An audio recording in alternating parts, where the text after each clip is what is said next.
If you're looking for a new way to support the podcast, check out Dubby.gg, an energy supplement company trying to make a difference. There, you can use code SIDEMISSION for 10% off your order. Thank you to Dubby for sponsoring this episode, and we hope you enjoy.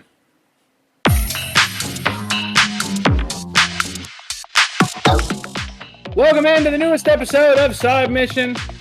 I, like always, am your host, Rusty Ellis, joined by the boys, Kyle Lynch and Matt Beck, and we're talking about another episode of The Last of Us Season 2, and I'm just going to come around and say that I fucking hated this episode. I'm not even going to have any kind of an intro, any kind of an anything. This was my least favorite episode of the season, and I don't know that it's...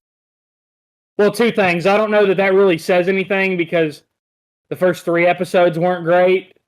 But I also don't know really if it's by that wide of a margin because, again, those 3 episodes weren't great. So, nonetheless, it is Seattle Day 2. We are finally moving things along. And, Kyle, I will at least give the show one shred of credit that they're finally picking up the pace a little bit. It seems like we might actually get to the end of Ellie's part of the game in this season. And that's nice. I'm trying to rack my brain to find nice things to say right now, so it seems like I'm just repeating myself over and over and over again. Forgive me. But kind of outside of that, finally at the end of this episode, we get part 2 Ellie. And that was really cool to see because finally, I actually believed Bella Ramsey as Ellie in this season. Yeah, and that's unfortunate that it literally is saved for like the last 5 to 10 minutes of this episode because we are almost done with this entire season. We have 2 episodes left. And the next episode, we obviously know what that's going to be. I don't think we're going to see a lot of Part 2 Ellie there. We're really not getting Part 2 Ellie until the last episode, I'm guessing. Unless they shorten some parts of this next episode and do other stuff. But I don't know. I just have a lot of questions as to where the fuck they're going with all of these changes, because it's just making it super weird that, like, her relationship with Dina is so happy and cheery when you literally... You don't, like, we explained the entire last episode, she doesn't react well to her being pregnant, and from then on out, we don't give a fuck about Dina. And it's not until we care about her till the end of the game. Why is she still here? Why are we still having Ellie talking all this dumb shit, smiling, not even knowing why the fuck we're in Seattle, because she clearly doesn't act like it. Dina, on the other hand, is actually taking charge and seems pissed off that Joel died, and is like, I want to go out and kill him. I want to get revenge. I'm so sick of looking at that smile on Ellie's face. I'm so serious, bro. She was not happy. Wipe that smile off your face. Wipe that smile off your face. She was not happy during any point of this game, dude. Literally no point of this game was she happy. In the beginning of the game, things were very awkward at best. Yes. I just don't like how much she continues to portray Part 1 Ellie. And like I said, we got 2 episodes left. Man, this has been a drag of a season. Compared to the game, fuck, dude, I don't like 90% of the changes that they have made. And there's a really big one that we'll talk about later that I'm in particularly having a conniption about. Oh, we're going to talk about it. Don't worry, because while I love how they depicted it, I absolutely hated it too, because in Part 1, they spend a very large amount of the early part of the season explaining why something was changed very specifically from the games, and it was a change that made sense. But we'll save that for a bit. I did want to touch on what you did say about, again, like, I know that there are people that are critical of the acting in this season, and I think very justifiably so, because at a certain point, it feels like nobody that worked on this season understood the story of this at all.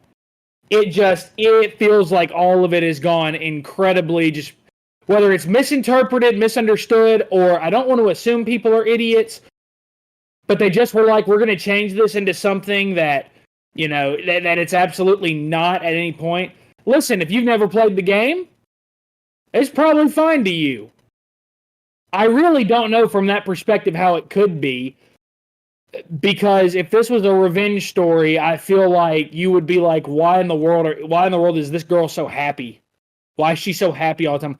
Why is she smiling so much? You brought up Ellie never being happy in the game. I think even at near the end of the as the game's wrapping up, when she's on the farm with Dina and the child, I can't say their child because, well, she's not exactly the biological father, but despite that one line from last episode, despite that, but like even then, she's not really all that happy on the farm with them. She's just kind of more or less there, and she's still suffering, but she's suppressed a lot of it, and that shows in the PTSD attack that she has in the game.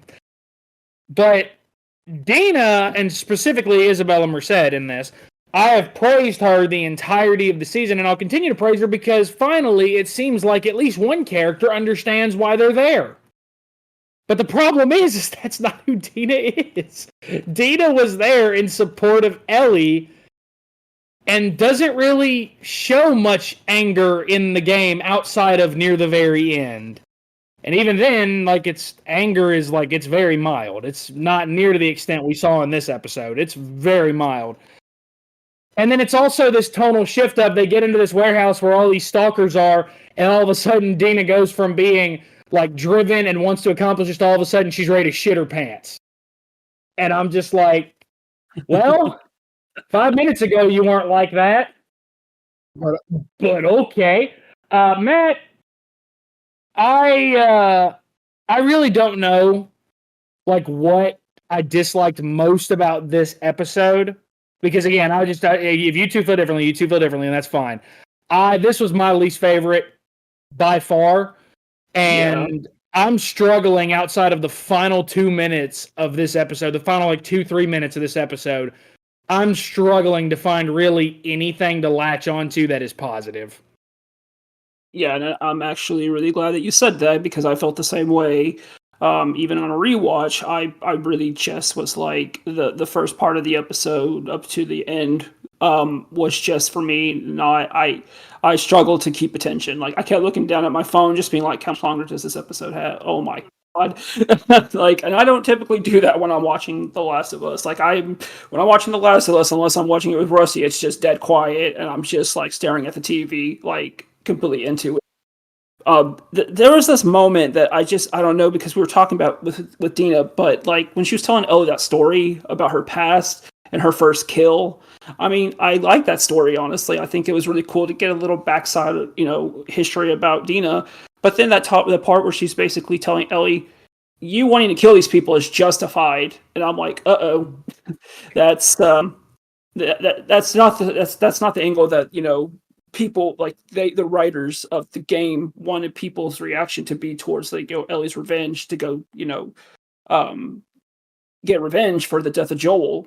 I mean, we're not supposed to sympathize. Like, we're supposed to understand it from both sides of the view, And I'm sitting there like, correct me if I'm wrong, but I don't remember Dina trying to justify Ellie's revenge, like going, and killing these people, like with the story and telling her. No, not really, like, from what I remember.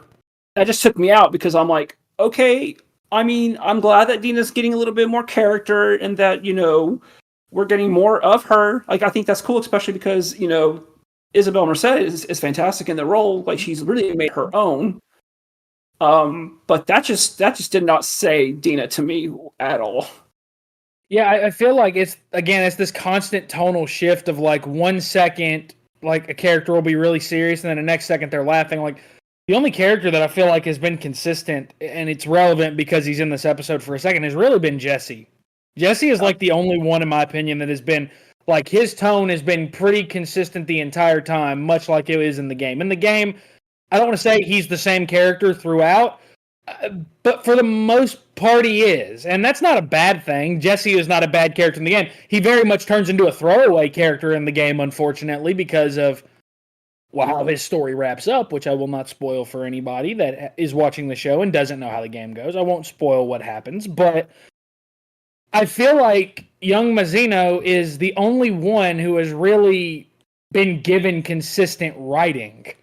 And the problem is, he has only been on screen for maybe 15 minutes this season. And that's an issue when there's been a ton of tonal inconsistencies with Ellie, a ton with Dina now. And again, not blaming the actors for that. They're just acting what they're given. They're acting how they're directed. And at the end of the day, the directors and the producers are the ones that are saying, yeah, that cut was good enough. Like, they're the ones that are saying, yeah, that take was good enough. So I'm not going to just immediately fault them first. But the tonal inconsistencies are beginning to really bother me. And again, Kyle, you said it, the way it's dragging, I really don't know if they can save this season. I feel like this season is almost a wash. Like, at this point, wrap up this story, because I'll be honest, every time I've replayed Last of Us Part 2 since my initial playthrough, Abby's story is significantly more compelling. And that is an issue with the game's writing. Because Ellie is who we're supposed to care about. We're supposed to understand Abby after a while. But nonetheless, I'll get off that soapbox for a little bit. But Kyle, you mentioned a change that was made that I had an issue with. Matt, I'm interested to hear your thoughts on it as well. And that's the introduction of spores. And listen, I love the way they were depicted. Like, I loved seeing the infected that were kind of just stuck in place, that have clearly been there for several years, and they're breathing in air and they're breathing out spores. Like, the actual effects on screen, I thought were great. I loved that. The problem lies in that you spent the entire first season saying that it spread through these tendrils, because if it was spores, these spores would be everywhere in the air and nowhere would be safe. So I'm not understanding, and Kyle, I know you were the same, I'm not understanding why they waited till now to introduce them when they literally spent an entire season saying, hey, here's why it's not spores, just to go back on it a little over halfway through this season. Yeah, and honestly, it really hits when you watch the first season again, especially the intro to the first episode. They wanted to depict realism in this show, and I enjoyed it for that, because down to why people are being infected by this fungus, they explained it scientifically. I mean, it was great. It was awesome. It was like, damn, I remember seeing stuff on Twitter, like people talking about how, holy shit, like this is a little bit too realistic. And I think that's what added to so much hype of the show, was that the writing was so damn good. They made it, a thing that, a lot of people were saying, like, look, this could happen in real life. It feels like they took that realism and threw it out the window for the second, season, because, like you said, with the spores, and there was another comment that you made, how the fuck did Ellie run into everyone and they didn't kill Jesse, Dina, or Ellie? You're telling me all three of them got away from every one of those motherfuckers chasing them in that one area? Like, how? I just don't understand a lot of the reasons that they're changing the way they had done the first season, because the changes in the first season, outside of that weird zombie kiss part, that shit was weird, and I'll never forget that. Every change, I was like, I don't hate this. I enjoy it. I like it. And it's really the opposite with this season, and I hate to agree with you, man, but this season does feel like a wash. I was talking to Matt earlier, and I even said I just don't get excited on Sunday nights now to watch this. Like, the first season, I was there with my whole family ready. The moment it went up on HBO, I was watching that episode. And now, dude, I watch it the next day because I just, like, I don't know, I'm losing so much interest in this season. And it's depressing because this is a great franchise that is unfortunately being tainted by the own creator. It's not even somebody new. Yeah, that's the most frustrating part, I think. And I've said as much throughout the entirety of us reviewing this season, is that it's frustrating when it's frustrating when a video game adaptation isn't good, and you're like, okay, well, nobody worked on the game. It is what it is. Like, a great example is the Ratchet and Clank movie. Like, it's not a good movie, but it's very clear that nobody that worked on the game or played the game or cared about the game or cared about the series or whatever had anything to do with the movie. Very, very clear. That being said, Neil Druckmann is literally one of the executive producers of this show, and he's the creative director of The Last of Us. He's the one that created it, and it's like, I feel like at a certain point, I hate to again get on another soapbox here, but it almost feels like everybody, when it comes to writing this story, they're trying so hard to be the smartest person in the room instead of just faithfully adapting this game into a show. It feels like they're trying so hard to be like, here's how smart I am. I'm going to change this, and this. And you know what? It's going to make perfect sense, and it's going to have content. It's like, it really doesn't, though.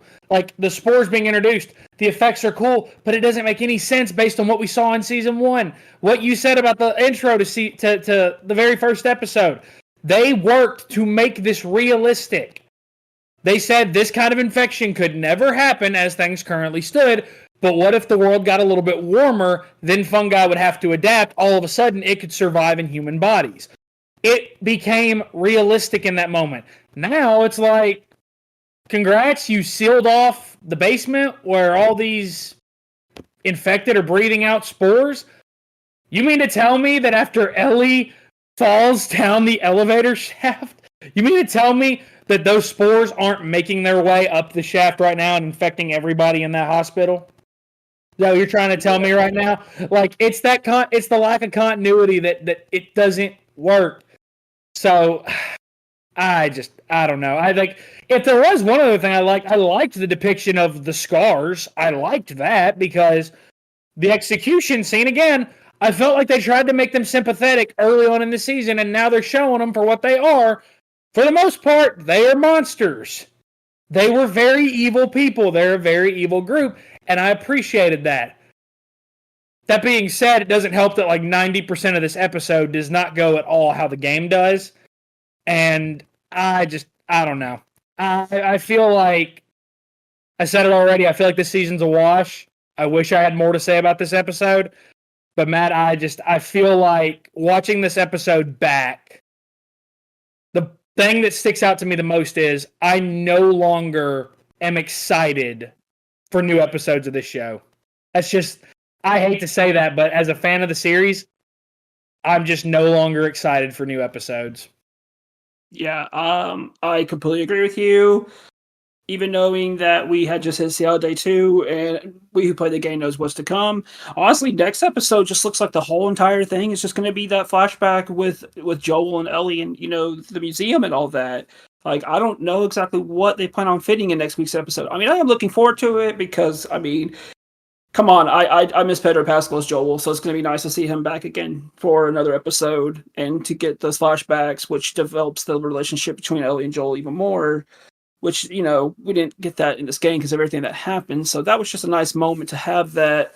But it's really tough for me to say, especially knowing that with 2 episodes left, if it ends where we think it's going to end, then we know what's going to happen with Season 3, and there's no telling how many changes they're going to make there. If it's even, I mean, obviously we're going to watch it. It's just like, when Last of Us Season 1 ended, I was so excited for, Season 2 coming. And now that we're 5 episodes in, I'm just like, okay, I'm just ready for this season to be over. I really am. Like, I didn't feel that way about Season 1. I was really enjoying it. But this one, I'm just like, okay, so now we're just going to wait 2 more weeks and we're done. It's over with until Season 3. So just end it already. Hey, listen, I'm going to say something I never imagined I'd say. Fallout Season 2 starts in December, and I'm looking forward to that a lot now. I'm looking forward to that a lot now. Same. Like, I'm like, you know what? That was a show that beginning to end was a wild ride, and I loved it. Give me more of that. Give me more of that, please.